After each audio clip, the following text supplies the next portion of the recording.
Today I will talk a little about trial and error in the college life and the way you fail to succeed. So first, let's start with my introduction. My full name is Ariadna Schuck, but people usually call me Ari because it's more easy for everyone to pronounce, including Brazil. So I came from Brazil and I'm living in Korea currently now without going back home for 3 years and a half. Currently, I'm PhD candidate in the 7th semester of the Department of Electrical and Computer Engineering, and I already graduated before from the master degree in 성균관 too. I'm affiliated to the NEMS Laboratory, Electronics and Microfluidic Sensors Laboratory in the same department, and my research topic is biosensors. However, I'm not covering my research here, so I will talk more about the challenge and how to overcome during the college time that you must be having as undergraduate student or graduate student. So I will just talk briefly about what happened before I came to the graduate school. I came first time to Korea in 2012. Now it's been 10 years the first time I came here. And I was exchange student in the Han양대학교 University. I studied there with support of Brazilian government, and I also did some internship in 2 companies in Korea. It was a hard time for me, and it was a fun time too. I had too many new experiences. It was my first time abroad, and I learned, I had to improve my English first, because my English was really low that time.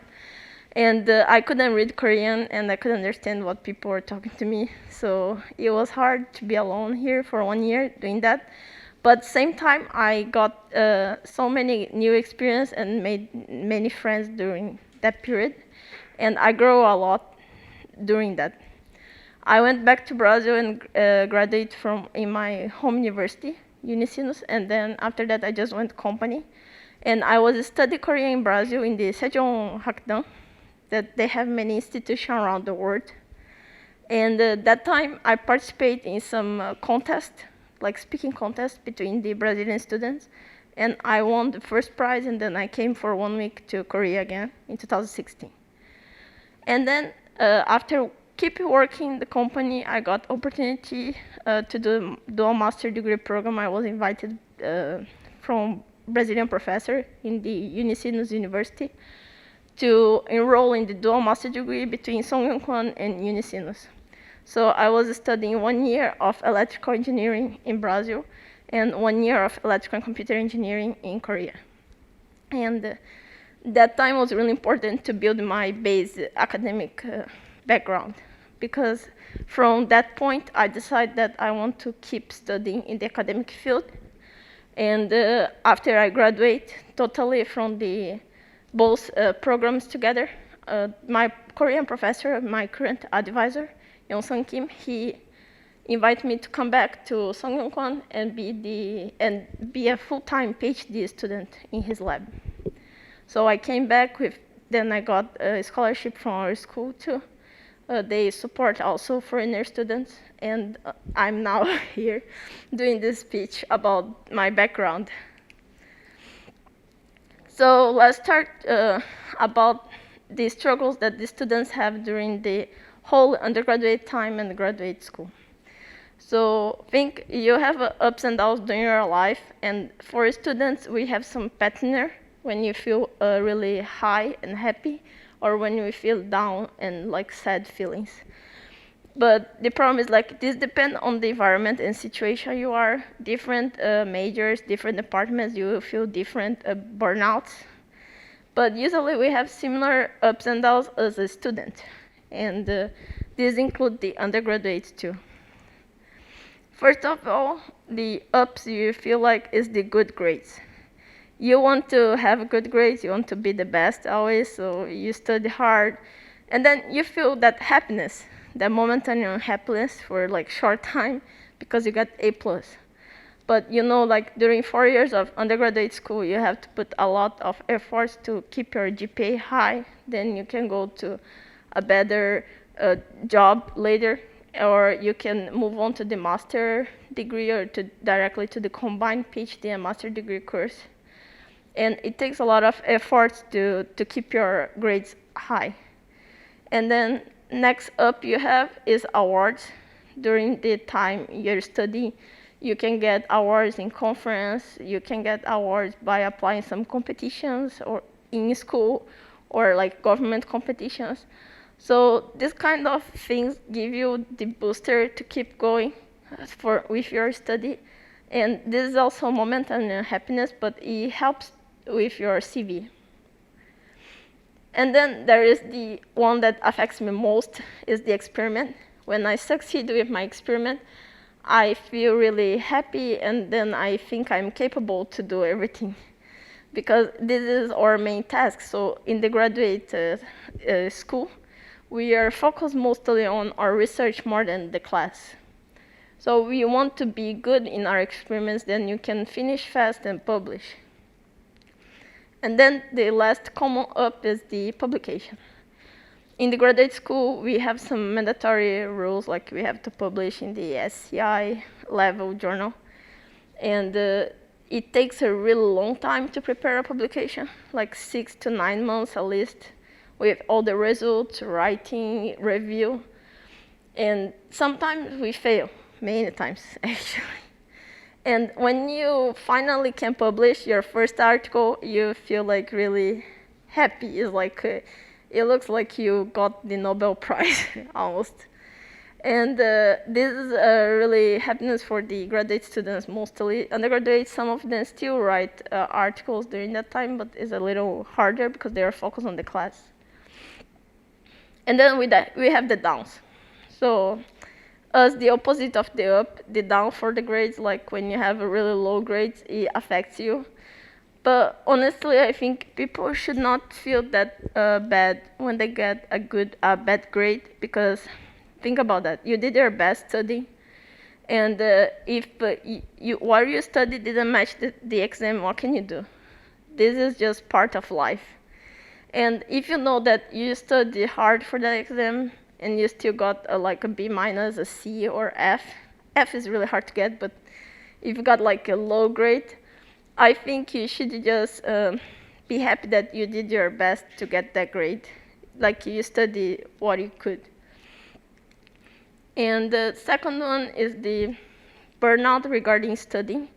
Many times I feel frustrated when I'm studying for like my research, and I can't fully understand some parts, and then I have to study more and more, and it looks like I am in that loop that the studying never ends to achieve what I want.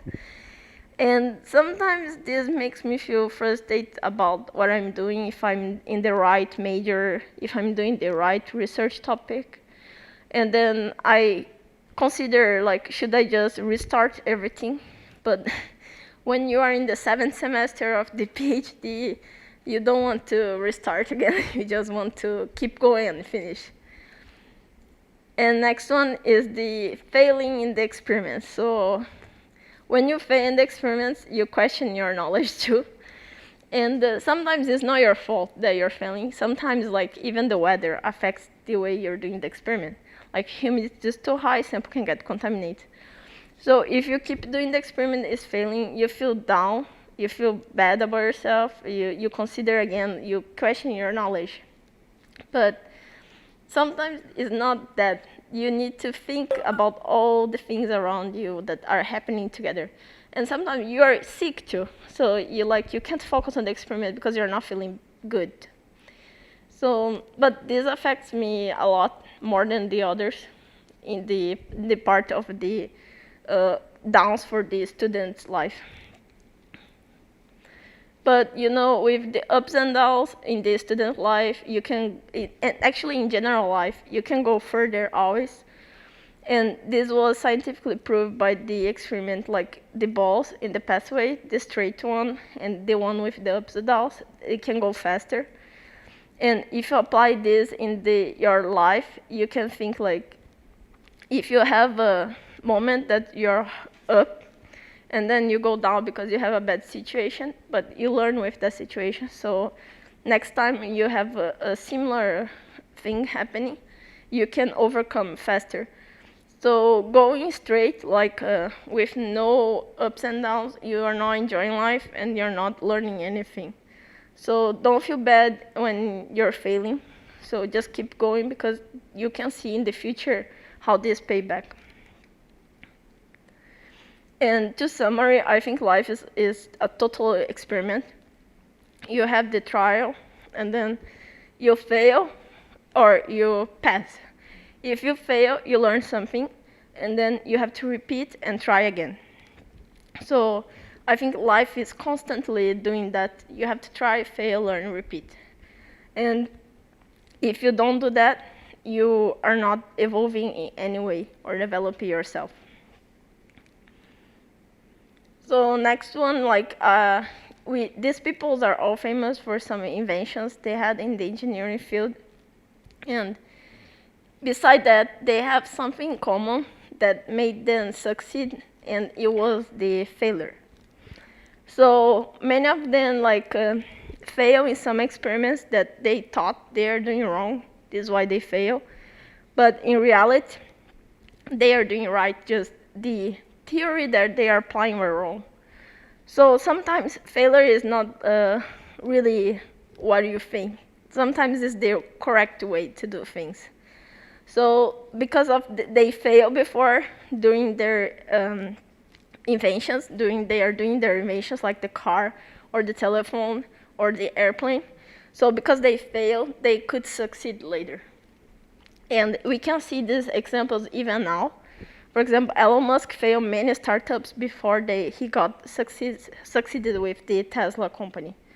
So it's normal process to develop yourself in life.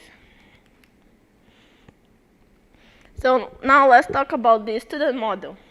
We have a really important way to survive, not only in school, but in the company too.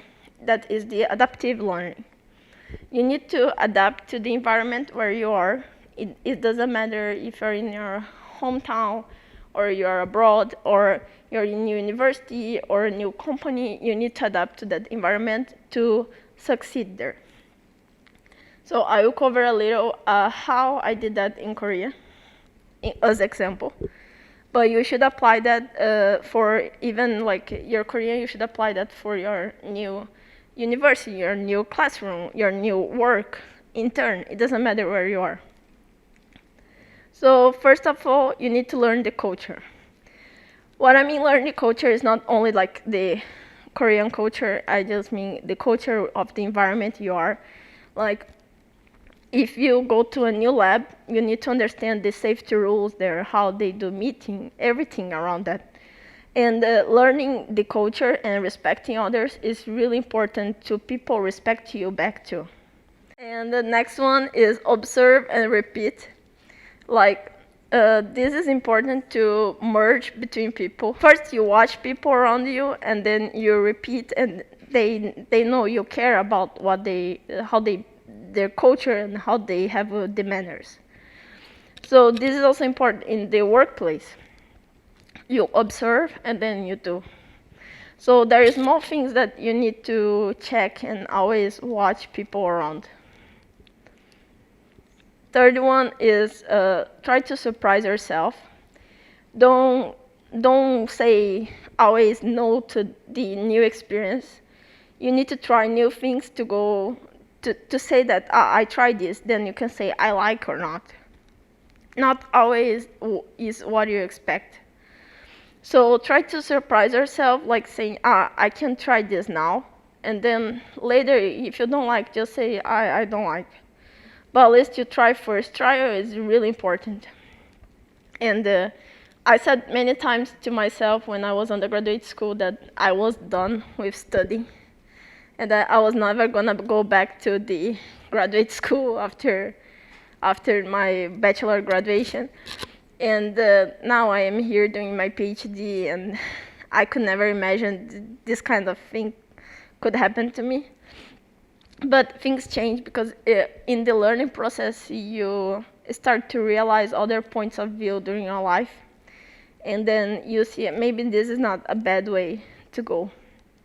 And I changed my mind many times during this whole from my bachelor to my PhD, including my focus, that the engineering focus I was before was not the same now. And I had to study again for the PhD too, and it was challenging, but it's good to try new things because I feel that I am growing more and more. So when you think about the things that you need to adapt, first you watch the good manners around you, how people behave, how they talk to each other.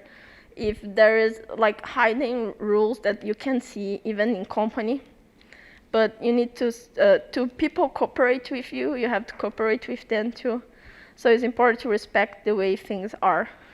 And the work culture, understanding how everything is, including the lab, also helps a lot to adapt faster. And then you'll not feel that burnout come out from the especially for the foreigner students when they feel like outcast in their own laboratory. But you can feel better if you do the right way around you. I'm not saying you to change the way you like to please people. I'm just saying respect each other's and try to see that there is more than your own vision. You have to understand other people's vision too, and they will be more friendly to you if you do that. And other thing, new experience, don't say no to that. Try first, and then after that you can judge, because it's hard to judge before you try anything. And the last one is you have to change to succeed. You can't keep on your comfort zone always. So life doesn't happen inside your comfort zone. What happens is just your routine inside that. So you have to go out of your comfort zone and really experience things, and then you can see what is best for you. And then next one is building a future now. So what I mean is, like, especially for undergraduate students that are indecisive about going to graduate school or going to company directly, you can't wait that until you are in the last semester. Just start thinking about what you want to do. Because sometimes we are not doing the right major. It happens often, especially when people go to the master degree. They realize they are not doing the right research topic for them. Maybe they're the engineering, but they are better with social science. And it happens a lot. And it's not the student's fault. Sometimes they are influenced by other people to do that. And that time when you are in the master degree course or in the PhD degree course is the time that you decide what you're going to do.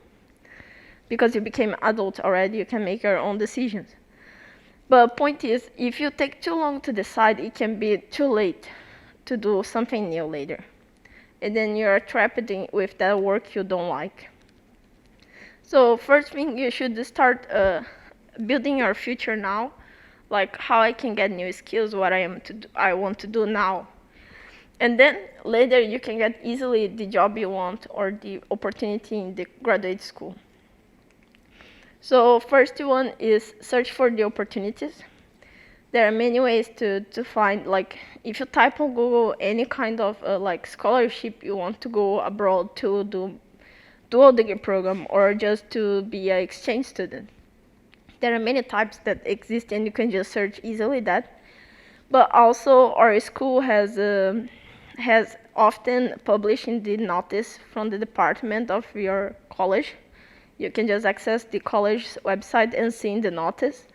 Or also in the Kingo, they announce in the notice board too, many types of opportunities that come out in our school, inside our school. And there is always also the Challenge Square, where you can find the programs that you can enroll for free and learn new skills. And sometimes it's related to companies, sometimes it's just like lessons, short lessons. Or when they create the employment support program for us to help to develop a better CV and resume. So you can just log in and use the opportunities that our school gives to us. And I follow similar pathway when I was in school for master's, since master to PhD. I found the many kind of announcements that they offer, like there is this Superior Research Awards. If you're a master or PhD student, you can, and you publish the semester, and you think your article has like a high impact factor, you can submit to the research award, and then they will evaluate and then give you a prize or not. There is the student center success story that now is open again this year. I got the prize last year. And there is the Research Matters, or I got the recognition prize for that. From, like, they select students through they explain the topic of research and what we publish, what we accomplish, like if we did patent. And then they evaluate that and give a recognition prize with the support of PK. And there is also many programs for startups. So I'm participating now in the Korean I-Corps 2022 between our school with the Korean government, and they have affiliation with the KIC in Washington. And they have the George Washington University collaborate to teach us about the American I-Corps too. So there are many opportunities that you can apply. You can just find on the website, or you can find the boards outside the school, like in the corridors. They easily put new posters every week there, announce how the students can participate. And there are a chance for undergraduate students too. So the second part, to build a feature, you have to develop new skills. I know this is hard because we have barely time to study and focus on yourselves. So, but there is a way you can do, like online, for example. And the first one is like YouTube. It's free, you can access anywhere, and you can search exactly what you want, and probably there will be some foreigner teaching that, or there are many Koreans with educational channels. And because as a researcher, it's hard to follow the instructions from the article only, because they prepare, like how they prepare the sample.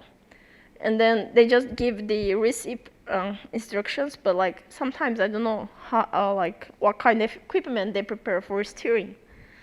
Then if you type on YouTube exactly the experiment that you need to do, usually you find easily. And then I can have a reference, because many times I don't have seniors to help me with that.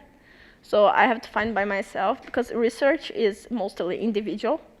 So you need to learn and improve yourself alone. Next one is the Coursera. Our school has you can do login with our school email and ID, and you can access many courses that our school already paid for us to watch that. And you can get online certificate. You can do online course like with 7 hours. Some courses are 14 hours. It depends what you want. And you can learn almost anything in this website, and they is like many universities combine making the course, and if you pay, you can get the certificate. Payment is not that high, so you can get easily the certificate for that, and you can just spend online time in your home learning new things. And if you have difficulty with language, there are many options that, especially for if you have a problem with English, you can use Grammarly to correct your text, like if you have assignment, or you have an article that you need to submit to your professor. You can check with Grammarly first, and you can basically fix most of the text easily without paying that. And after that, you can use our school system to do the English check again. And if you are trying to learn Korean, Duolingo and Memorize can help you with flashcards to develop more your vocabulary. And then you can learn how to write and practice more if you're new to the Korean language. And there is Forvo. Forvo is for pronunciation, so you can go to Forvo in any language. They can help you with how to pronounce the exactly word. So it helps for any language in this point. And then there is the educational search engines. if you are undergraduate student, I think you have many times to do like assignments for your class where you have to write a small review article. And our school gave like full access to most of the journals with the subscription. So if you use internet in school with the school IP, you can access Google Scholar and search any article. They will be accessible to download.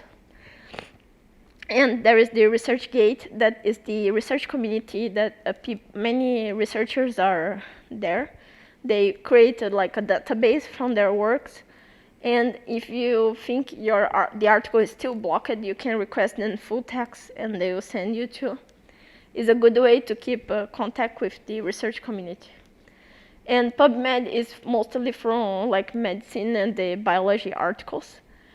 And Wolfram Alpha can help you with basic tools. This is really good for the undergraduate students when they are doing like especially math or programming. The Wolfram Alpha helps a lot with the basic tasks for engineering. So now let's think about the academic life. There are many things that I want to cover in this part because during the student life, you can have many issues. Like there are good moments and there are bad moments, and sometimes you want to give up.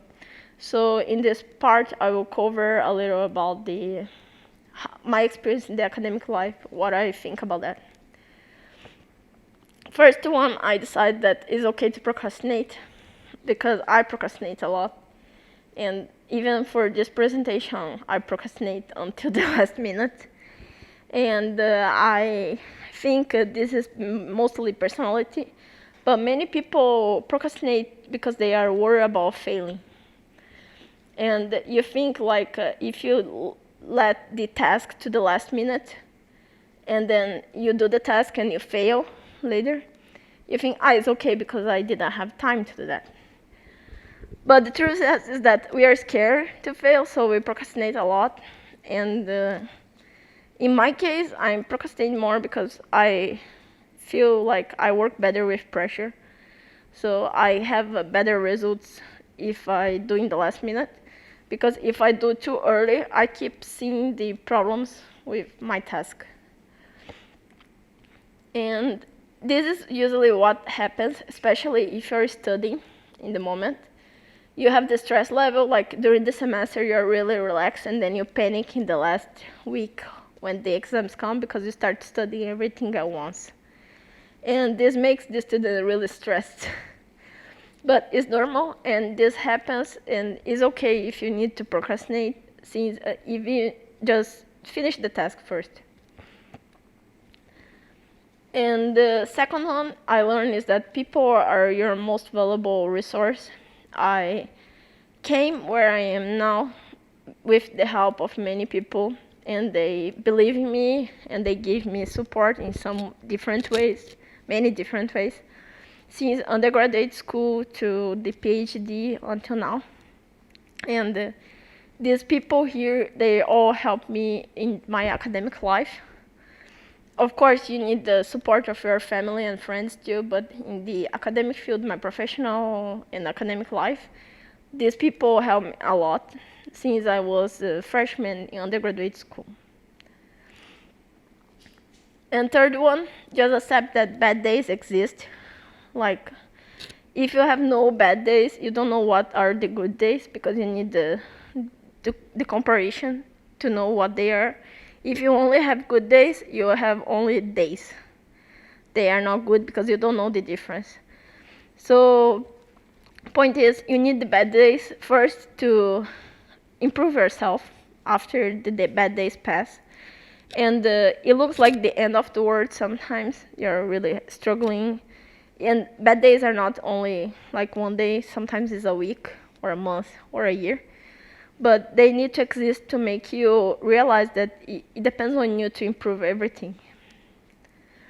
And what I do when I have bad days, usually I list things that were good and bad during the time that is being hard. And first, I list the bad things, because if you list the good things first and the bad things last, you feel really depressed after that. So first you do the bad things list, and then you do the good things. Then you realize that it's much easier to write the good things for you. And this can happen not only for a day, it can be for about your life. If you feel like my life is not good enough, you should do this kind of exercise to feel a little better. And if you think I have no good things happening now, just write what you want to do. Like, I want to go watch a movie, I want to go ride my bicycle, like that kind of things. And then after you finish the list, just go and do it. And when you have bad days, what happened to you is the imposter syndrome. So usually in the bad days, you think like you're failing to yourself, and you feel frustrated what you're doing. If you're doing the right major, your life is not happy. And then you start to think like you don't deserve what you have because you're not succeeding in anything. The imposter syndrome usually happens like that. And I feel this really often in every week I'm working. And usually this is what we have assumption, like what other people know and what I know. This is the imposter syndrome vision. So we think we know less than the others, and you think that they are judging you in many other ways that you are guessing. But the truth is that the amount they know and the amount you know is like there is a small portion that meets that is the imposter syndrome. And usually these are hard to understand, but it happens often and is more about personality. But there is a way to avoid that. So first thing, when I having this kind of thoughts starting, what I'm thinking first is like I need to be self-awareness about myself. First think like what I'm good at, what I'm bad at. You need to know your limit. And many times you need to understand that it's not your fault. Sometimes it's the environment, the timing. Everything can affect like the way you're feeling now. So you should not blame yourself totally. Second one, be kind to yourself and to others too, but mostly to yourself. Think that your happiness is more important, and then you can try to treat yourself better if you start to feeling low. For example, I fail in my experiment, but I should think why I fail in my experiment. Then I should look to myself and then say, see in the mirror, I look like I didn't sleep or I didn't eat. So maybe I'm causing this to myself. So you need to understand that you need to treat your better, to do things better too. Then next one is value the people around you. As I said, we go nowhere alone. It's like you need to cooperate with people. And the imposter syndrome, in this point, you can reduce that if you have important people around you giving support. So you have to value them, then they can give you back like the mutual feeling. Next one is the open your mind. If you don't see, like it's like a horse. Like you're seeing just the front of you, you don't see around because you're blocked. So you need to open your point of view to other sides to understand that you're not in control of everything. If something is going bad, maybe it's not your fault. Maybe it's other people's fault, but you don't know yet. So you need to understand that many things are happening at the same time where you are working too. And just like open your mind to it and try to analyze the situation again. And take your time. If you're feeling like maybe I'm in the lab like for 12 hours doing experiment and I didn't go even out for dinner, for example. This is really bad. And when I start to feel like I'm failing, it's like because I didn't eat or I didn't sleep, I'm not paying attention enough. So you need to have a break from time to time, especially when you start to feel low. It's okay to have a break. It's okay to go out. You don't need to stay locked in the lab all the time. Next one is fail is same that fresh start. And the reason I'm telling that is that, as I showed before, the many inventors that I showed before that are responsible for some of the great inventions in our time now, they fail and they find a new way to do things. And they notice they are not wrong. But sometimes fail means that maybe you need to change something around you, or you're failing for a better future. So what happened was like this. I got opportunity to go to Spain in 2010 maybe or 11, and I failed that time to the scholarship. But then I realized that time I was feeling really trash that I failed. But the point is, if I fail that time, or if I succeed that time, I could not be here now. So I had a better opportunity to go through this pathway than if I went to Spain maybe.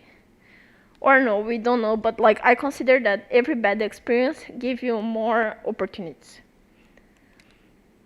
And seventh one is like everyone is human. You're not a robot, so when you're feeling bad about, like you start to have the imposter syndrome, think about that. You're not a machine. You're not, or accuracy is not 99.9%. You have to understand that you fail. Everyone around you will fail too, and it's normal. So just accept I'm human. I did my best. And then I will give some tips for the college success. First one, enjoy the moments. Some things come in life only one time, and you need to understand how to enjoy the moment that maybe you'll never repeat again.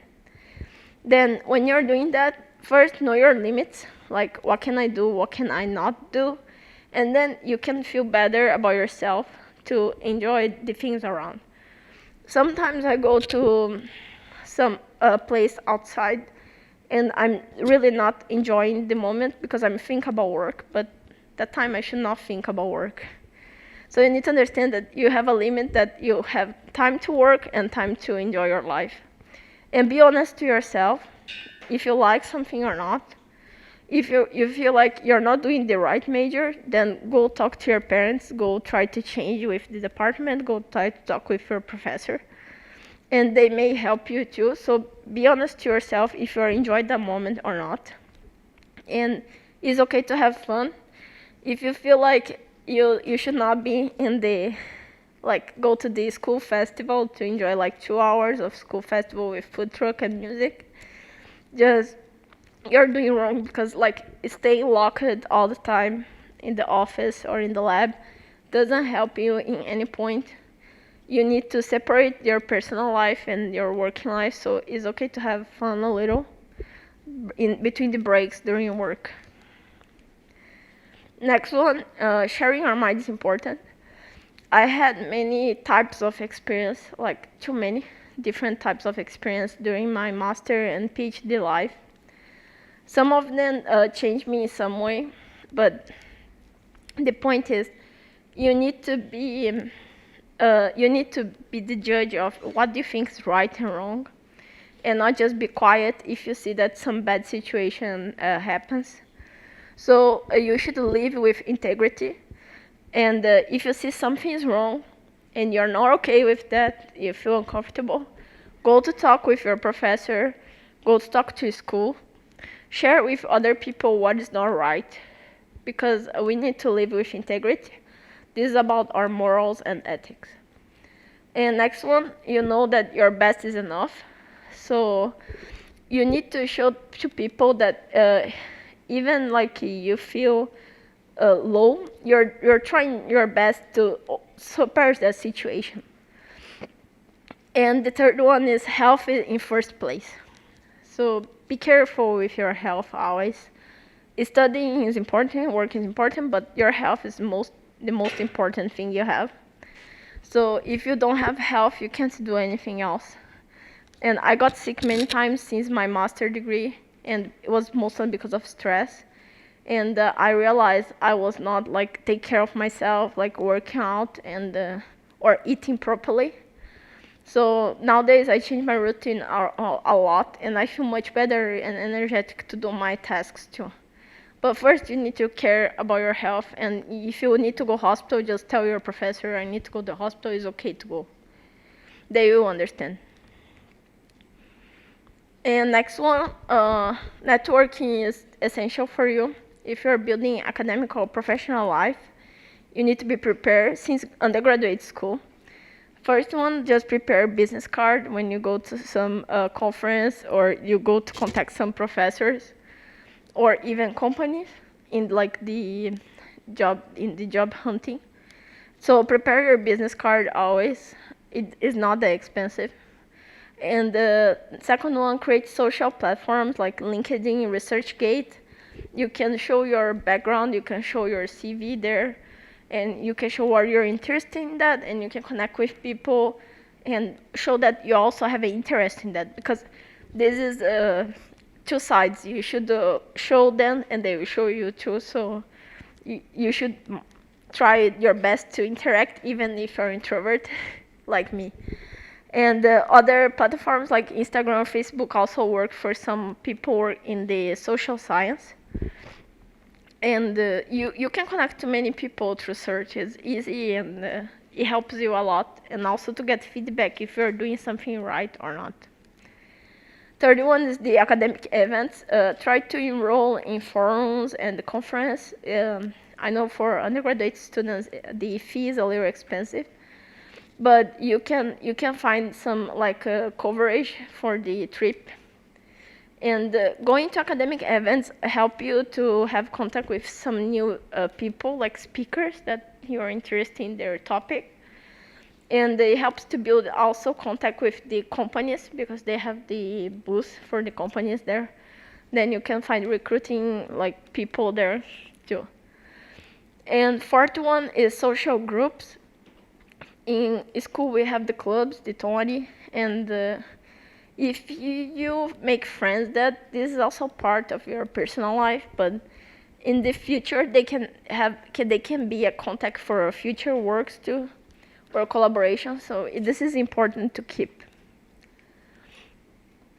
And next one is the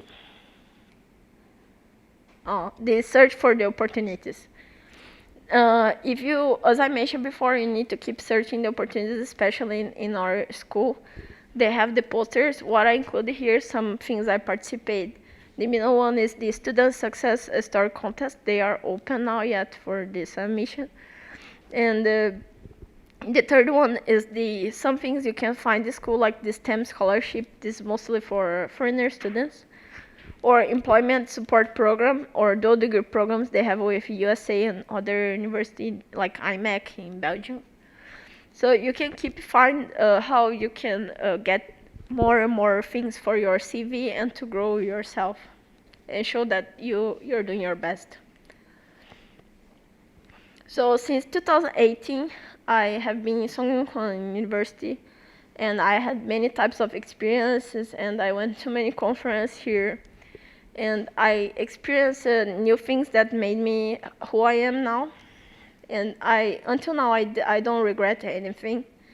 And I hope I can get more and more new things during this process, as well as you guys can do.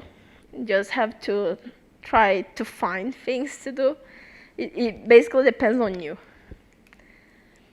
And if you are interested in the semiconductor field, this is the laboratory I'm affiliated to.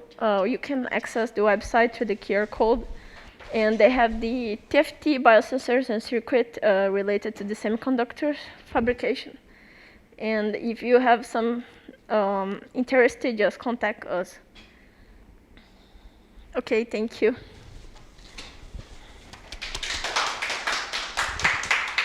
Okay, thank you so much for Ali's valuable information. And now we're about to move to the Q&A session. I'll select and read the questions. If you leave any comments in the chat room, well, please write them down in English. And I'll first go with the pre-questions you left back in the registration for our lecture. So first, Ali, what's your suggestion on expanding your research community effectively? As I mentioned before, there are many kind of online platforms that you can use to create your own profile and then connect with professionals not only like academic, but like company too. But if you want to focus more on the research community, I think ResearchGate is the best option. You can find other people's article related. You can contact them, ask more easily about the experiments, get feedback fast. And it's a good way also to promote yourself. And then people you connect to you, to if they are interested in the same research topic. To like make flexible usage of online community resources and build up your own CV online is a good tip. Yeah, it's similar to the LinkedIn way. Second, what are some of the things that lead to failure when you're working on success? How can one avoid the imposter in progress, and how can one progress with the goals? Well, the things that make you fail while you're working on your success, they vary based on the environment or the situation you are with. But like usually, like in the sometimes you're failing in the academic field because you're not doing the right major. Sometimes people keep doing same and same, but they are failing because they are not supposed to do that. They are more easily like, I don't know, like with graphic design, for example. So it happens a lot. But because they feel so many pressure about that, they keep doing so. Sometimes the failure is just something that you can't see. Yeah. And to avoid the imposter syndrome, as I said before, like I think the most important between the 7 I gave is take your time, because it's that time when you have to notice what is wrong. It's the time when you sit and think, and then you do something else that is not related to the work, and then when you come back, you realize, I was doing this wrong. You say, take your time helps a lot. Like to take your time, step like out of it, and then to do reflections time by time. Yeah.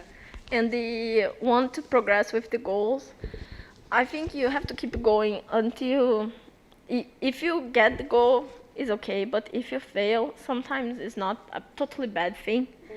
Yeah. Some things happen for a reason, like you can't predict what is going on around you. So it's okay to keep going as you can, based on your limits. Just like to be brave to fail. Yeah, it's okay to fail, actually. Yeah. Oh. And how do you overcome your fear of challenging something new? Actually, I have a fear of failing all the time. So when I came first time here for the master degree, I was really scared because I was worried like I can't publish or I can't have a good grades. They will kick me out. I really thought like that, so it was a really scary moment for me. But the thing I did was like thinking what I did until now to be in this position, and then how I can change more from now on. So I thought I just need to work harder to go over that feeling, the fear feeling. So our fourth question is, what is the solution to repeated failures? Should I give up and find another way? Yeah, repeating failures is something that I do a lot. I keep doing the same thing over and over again, thinking that it's just contaminated or is like I don't know. There are so many things that can affect the experiment, but I keep doing the same mistake, and then I realize that sometimes I'm too tired, and then I'm not paying attention to what I'm doing, and I'm just contaminated the sample more because I'm not paying attention, or I'm measuring with the wrong connection. Some things happen because we don't take care of ourselves first. So I keep repeat failures until like I go to home, and then I sleep, and next day is a new day. So it's the time to notice what I'm doing wrong, for real.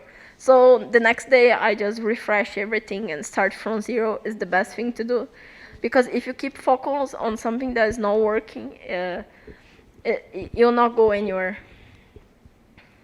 Yeah, so it's fine to take your time, and the width, like to step out of your confusion, is also pretty crucial. Yeah. Like,